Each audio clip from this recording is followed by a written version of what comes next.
to Welcome Jackie's Literary Corner. I am Jackie, and it's time for a reading update. So I was gonna film this earlier this week, but my nephews and niece were visiting. We were babysitting them for a few days, and while my sister and brother-in-law went out to do a more alone time, just the two of them kind of vacation. And I did attempt to film during a time when my mom gave me a little bit of a break to do my own stuff. And just as I was about to film, I got called down to help because they were getting ready to go. And my mom was like, Tommy, yeah, you're not going to be able to do that. That's not going to work. And I was tempted to still, film, try again. But, I started thinking, it's like, she's probably right. And that I wouldn't get... And I mean, I could have filmed like right before I went to bed because I did stay up a little bit late. But I ended up not doing that. So, and they just left, which is sad, but at least now the house is back to being all quiet and calm, and I definitely it's one of these things where I appreciate the quiet and being able to do my own stuff and everything. But it's also, it's kind of sad because it's quiet and they're not here anymore. So I think all three of us probably feel that way. That, it's sad, but it's kind of, nice as well to, But anyway, I was able to get some reading done while they were here, and I was able to finish Clash of Kings, which is another good, that's another good thing about filming, is I am able to now talk to you guys about my reread of this book. So I have been planning on rereading the first two books in this series. I think I've told you guys this before, that I had read the first two books, A Game of Thrones and this one, and then I started reading book 3, but then I put it down and did not come back to it because at the same time I was watching the show. And one of the negatives of watching the adaptation before reading the books for me is that sometimes I'm not motivated or inspired to read the book, because I'm like, oh, I've already watched the show or the movie, so I don't need to read the book. And as I always say, I'm well aware that books are very different. Like, the adaptations will change things and tweak things, sometimes change them in a really big way to the point where it's unrecognizable, or it's like the changes are medium changes where they're big but they're not like huge changes. They're just things that, things that work in the book wouldn't necessarily work on screen. So I'm well aware of that.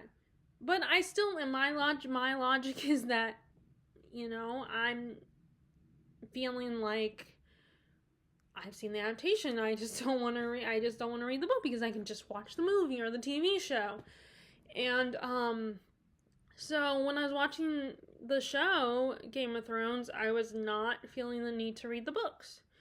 And then it finally ended, had the last season, and I decided to read the books and continue my reread of them. And I originally also intended to read Fire and Blood, which is the show that the books that House of Dragon is based off of. But then, again, the same situation happened. The same situation is happening where I'm just watching the show and not feeling motivated to read the book.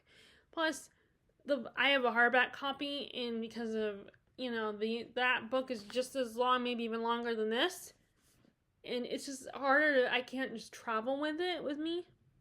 I can't, like, if we take a quick trip to the grocery store or run errands, I'm not going to bring it with me in the car, and I can't fit it in my bag. I mean, if I was still using my actual backpack as a purse, then I might be able to get away with it. And because my mom, and also I already have enough, my mom being concerned about my back and everything, and me carrying the weight of a book in my purse. So she's like, okay, you don't need to bring that book with you when we go do this or this, because you're not going to be doing any reading. And, I butt heads with her all the time about it. And I get it. She's worried about my, my physical health. Like, this causing me back problems because books can weigh a lot, especially if they're thick ones. And then, of course, depending on the size of the book, sometimes, even if I can fit the book in my bag, it won't close all the time. I struggle with snapping it because it's one of those ones where it has a snap. And so then it will be open and someone could, puts my purse at risk. But I always still try to maintain bringing a book with me whenever I go places. Anyway, I did finish this a few days ago, and I had such a great time. And the good thing now, one of the positives about having seen the adaptation, is when I'm reading the book, I have a visual. Like, yes, I think using your own imagination is important, but I do gravitate towards adaptations when I'm reading a book, and that's who I picture. Like, the adaptations I've seen the most, I will picture that as the characters. And in this case, there's only one adaptation, so I picture all those actors. Although, when you guys, if you read the books, you know that the actual, all like the Stark kids and Danny and the Lannister kids, they're a little bit younger than how they are portrayed, the ages that they're portrayed in the show. But I think Hollywood does that. Like, they don't want to, there's all these age restrictions and everything, and they can't have young kids. They can't have kids that are too young in a big thing, like a big show like that, especially if it's a very adult show. And I think, like, not just adult stuff, but also, like, the hours and everything. Like, there's child labor laws. And, like, you could cause harm to a kid, to their health, or they might, they might not get, if they're, they won't get to go to school and everything. They won't, they can't have tutoring all the time. And there's also a lot of demanding things that they'll have to do in, like, a production like this. So I get why they cast, oftentimes the kids are a little bit older than is implied in the books. Now, I did not realize there are things. There is the character. I mean, I don't think this is much of a spoiler because most people probably watch the show. If you haven't watched the show or read the books, I apologize if you feel like this is a spoiler. But I did not realize Ramsay Bolton or Ramsay Snow, that he comes in in this book. He appears in this book. I thought he came a little bit later, like maybe by book 3. But no, he is here. You don't know it's him at first. But although I started to figure out, it's like, oh, that's got to be Ramsay when he shows up towards the end of the book. So I did not know that. I did not realize he comes in this book. He appears, so I'm guessing he's going to show up at the end of season 2. Because I watched the first season of Game of Thrones after I finished the book, so I'm going to watch season 2 now that I finally finished this book. But yeah, it's really fun, and I feel like reading a book like this, even with the kids around screaming and running around and and giggling and all that, because of how this book is written, I was able to read it. I was still able to concentrate on it. Like, I mean, there were still some distracted moments, but I think with older books like a Charles Dickens or Jane Austen novel, it will be harder for me because the writing style is different. Then it's more, it's hard to explain unless you read classics, books that are labeled classics. There is a difference in the writing, so it can be a little harder for me to concentrate. I mean, Dickens, as much as I love Dickens and reading his novels, they are wordy. And, I do sometimes when I'm reading them, I do get to the point where I'm like, I will get to these moments where I'm like, okay, what just happened, or what are you describing, or okay, how does this character feel, because he spends explaining it this is kind of hard. I mean, like, if you've read Dickens, maybe you'll know what I'm talking about. But, like I said, I love Dickens. I love reading his novels. I love his stories. I do. It's just, I get people that don't love Dickens and have a hard time with him. But anyway, it was really fun to reread this. And I don't know when I'll be starting book 3. But actually my copy of book 3, I got it off of Thrift Books. And it's not the same style of cover as these. It's actually an older cover. So it looks very 90s or 80s style cover, which is hilarious. But yeah, so I read that one, and then I went back to this, which is Shadow of Night. This is the sequel to Discovery of Witches, and the characters are still in Elizabethan England, and like in Discovering Witches, we're getting more background, and Diana's learning more about their world. And, like, I feel like in Discovering Witches, he learned a little bit about the vampires, while in this one, we get a lot more on the witches.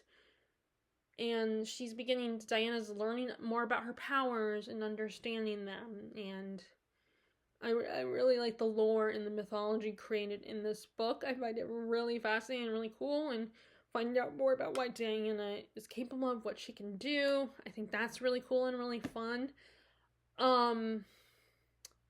We also Father Hubbard is just really creepy and weird, and Diana just had another encounter with him just now, and that dude is so, like, he's so controlling and creepy, like I said, and just unsettling, and I don't know what he's gonna do. I have a feeling that we're gonna deal with him again. They're gonna have to deal with him again. I am kind of annoyed with Matthew right now. And on the one hand, I understand that the situation that they're in is causing him, like, he can't deal with it. He's struggling to deal with it, the situation they find themselves in. But at the same time, I'm like, you're not the only one that's having problems here. You're not, you gotta consider your wife and what she's dealing with as well. I'm trying to be cryptic without spoiling it, and trying not to spoil anything. But yeah, I'm not liking him right now. I'm kind of annoyed by him right now, but it's really, and I really enjoy them being in Elizabethan England. I think it's really fun. And as I said last time I talked about this, I think it's so cool that Diana actually gets to experience this. She lives in that time period. She's a historian. She actually gets to physically be there and experience this, not just read about it or role play it or cosplay or whatever, or, LARP it. She's actually living in that time period. She's actually having to deal with all that. The lack of amenities and modern technology, and just having in the clothes that she has to wear and everything. She's actually get to, and seeing these buildings in person and touching the textbooks and everything, the books that they had. Sometimes I wish it was possible to do that kind of stuff, to actually go back to that time period. I mean, the closest, we could ever, like, I mean, if we can't travel through time, then at least maybe do something like, that, in Star Trek's Next Generation. I don't know if it's in the original Star Trek 2, but in Next Gen, they have that machine or whatever that you can, like, you can simulate the time period in the world and stuff. You can create programs so you can role play it, but it feels more like you're really there, because it's a simulation. I would love for someone to come up and invent something like that. I think that would be really cool, because if you can't time travel, you could at least do something like that.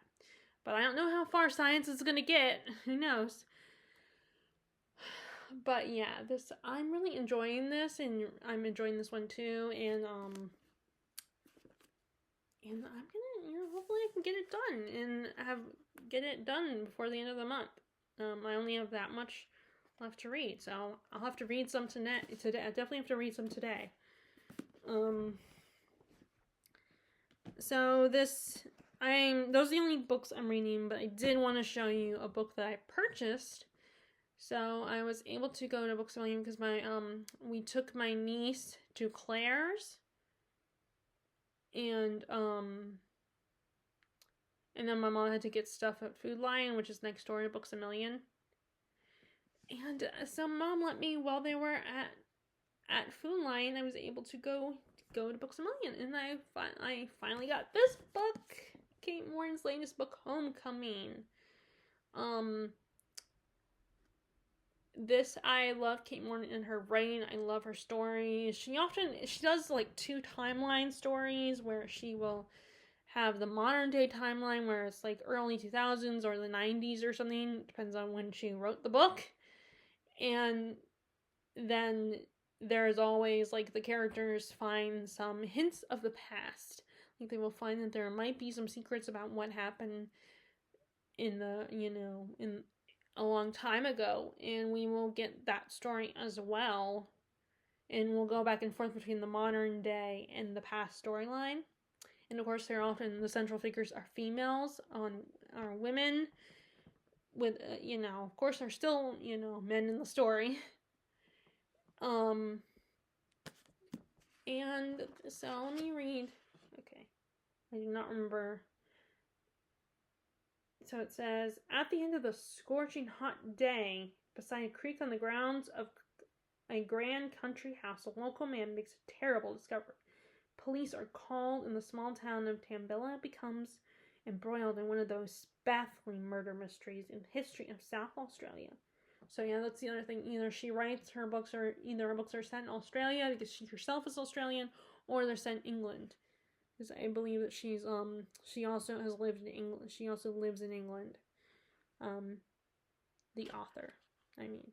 Many years later, and 1,000 miles away, just as a journalist in search of a story, having lived and worked in London for nearly 2 decades, she now finds herself unemployed and struggling to make ends meet.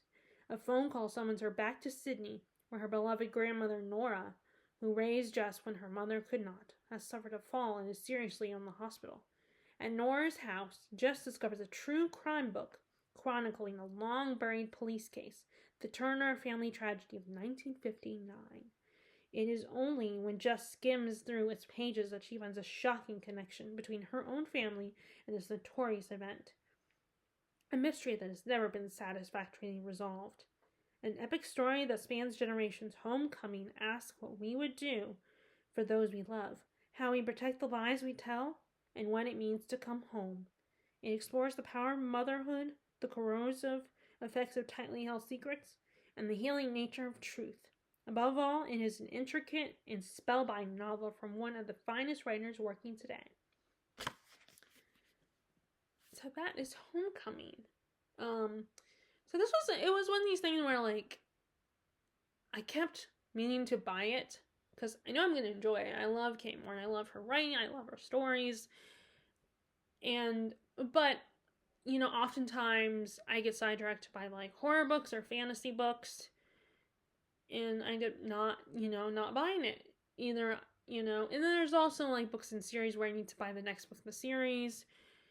And then of course when I go to, Barnes & Noble, which is often farther away, I always want to buy something that is really exciting and new to me. But also, of course, it's a genre that I know I'm going to absolutely love. So I end up putting off books like this, because it's not my first genre choice. Although I do love historical, obviously, but I don't know if any of that makes sense. But so finally I got it, and now all I gotta get is the last book in the Vagrant Gods trilogy. I gotta get that one.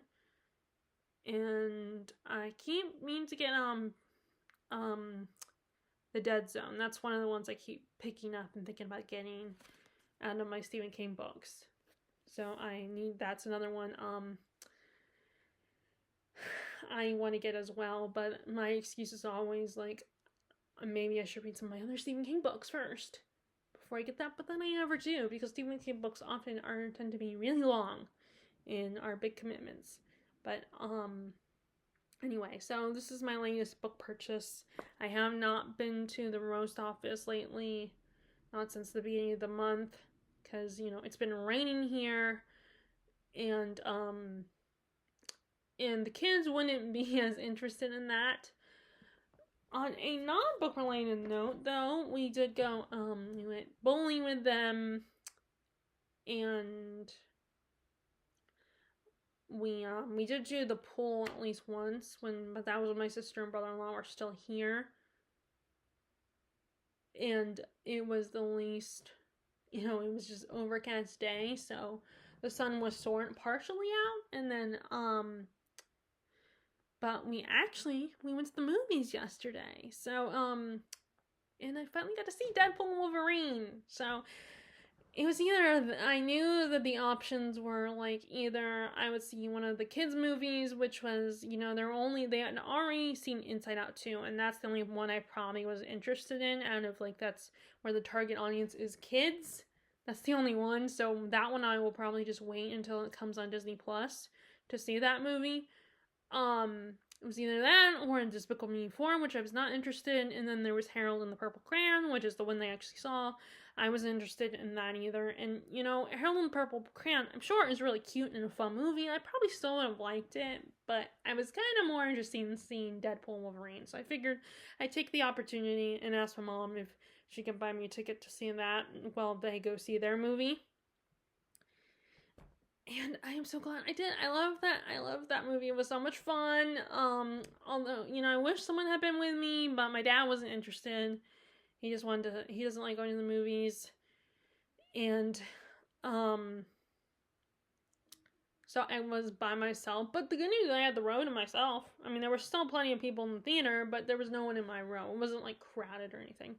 But, you know, it's a weekday, and some people are trying to get, you know, last-minute vacations, I think, before the school year starts, and summer is over, and then, like, it was rainy, so maybe people decide to stay home. I don't know, but it wasn't super crowded, but it was still, you know, there's still a lot of people. There were still a handful of people there, so I ended up going. That was really fun. I really liked the cameos, and it's a good story. You know, it was kind of cool to see Hugh Jackman again as Wolverine. That was fun.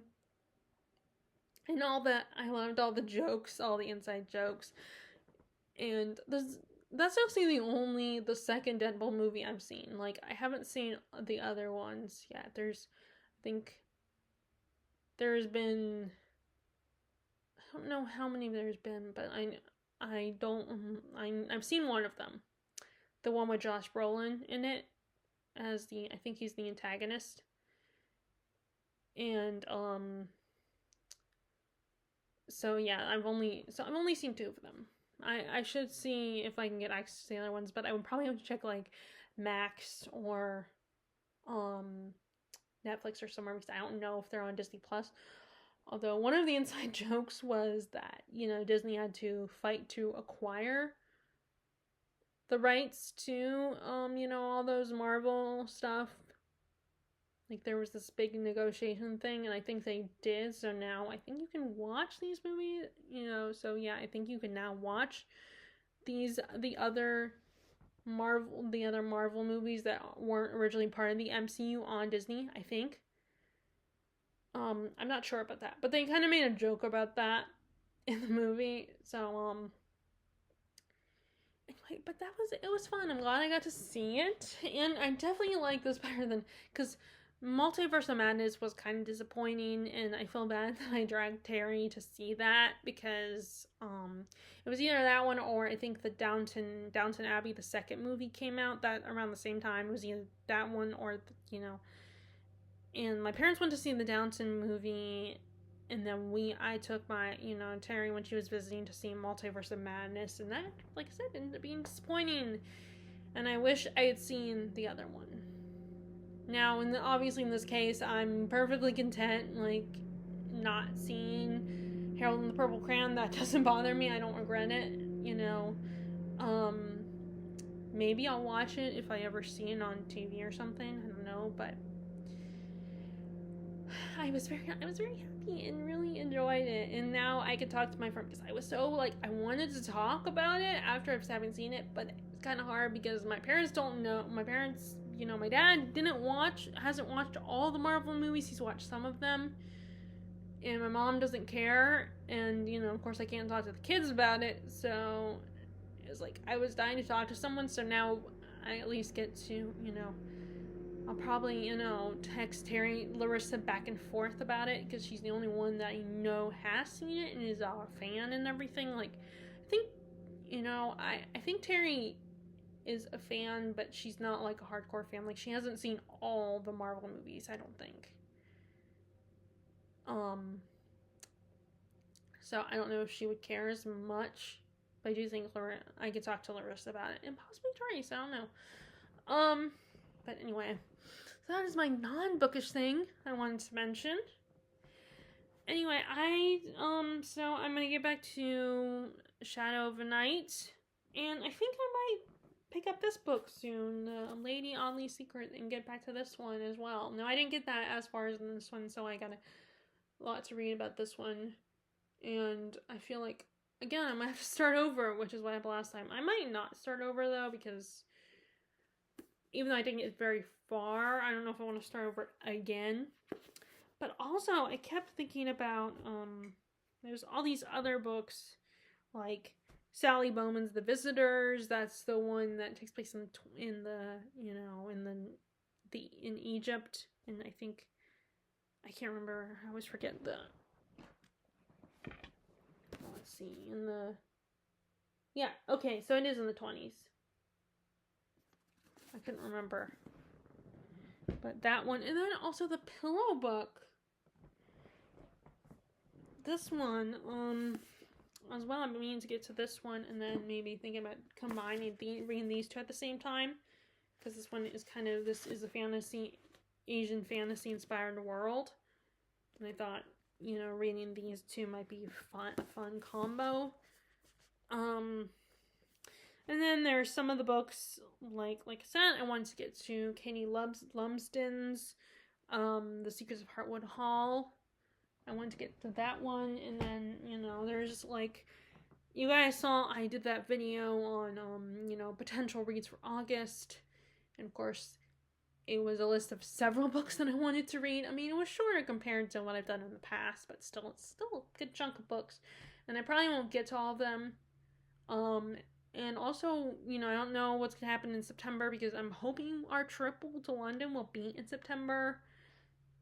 And so I can't bring any physical books with me on the trip, so I'll be reading the books on my Kindle. And then, of course, you know, and I don't know when we're going, so I don't know, you know, I might be able to get some physical books from my own library read in September. And of course, I'm probably going to buy books in London. But anyway,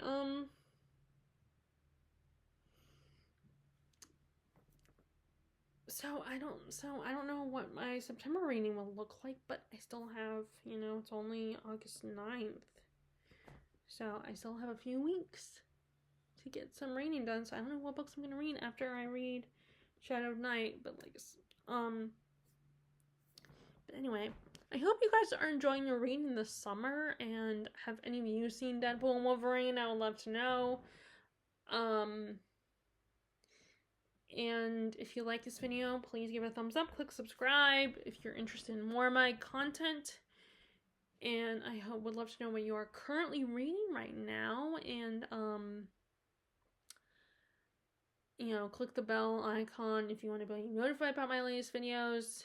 And I will talk to y'all later. Alright, bye!